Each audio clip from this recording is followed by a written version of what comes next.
everyone, my name is Julia, and today I would like to talk about the scientifically theory: could one vaccine protect you against everything? So, at first when I read the title, I paused for a second and I thought, well, first thing we just needed to invent time traveling. We traveled to the future, gathered about 100 or 200 specimens of viruses that have existed in future, like 2000 and like 3041 or something like that. Yeah, and then we take the specimens back, and then we invented a vaccine to protect all of them. Well, this might sense. This might make sense on some points, but inventing time traveling is, of course, almost impossible. Like, it's extremely hard, and then the dimension of time is super duper complicated, and we don't even know what would be waiting, what challenges and what problem will await for us if we try to invent it. So let's return to a simpler solution. It was to a simpler solution. It was like putting, like, there are parts of viruses that our immune system reacts to a lot. So let's dive deeper into this, and it would be very weird scientifically.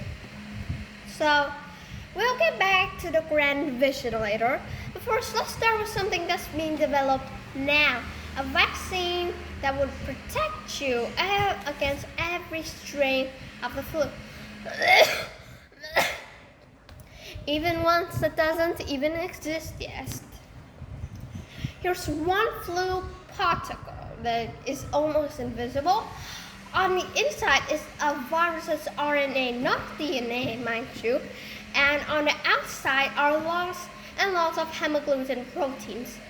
This is the part that the immune system would recognize a lot. Hemagglutinin attaches to a receptor on a human cell and fuses the viral and human membranes, starting the infection.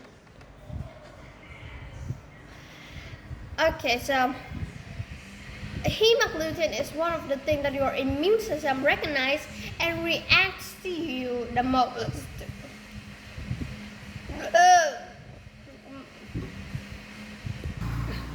Well, to understand how this works, think of hemagglutinin as Baba Baba the elephant. Right? Oh jeez. Never mind you. So if you show Baba Baba the elephant to an immune system and say, remember him, the immune system will mostly focus on his head. And the same is true for the real hemagglutinin. One way the immune system remembers this is by physically interacting with them. Think of it as plaster molds of parts in the head. We call this mold antibodies. The antibodies float around your bloodstream for a while and then can diminish. But blueprints on how to make them are stored in specialized memory cell, waiting for future Baba the elephant to invade.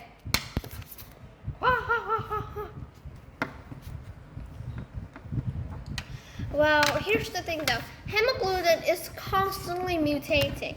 Most mutations are subtle, produced by a single letter change in the virus's RNA. Like C change to A and A change to G. Over time, Napoleon/hemagglutinin can change enough that your antibodies become less good at recognizing this. This is called antigenic shift. Or no, it's drift. influenza is constantly drifting.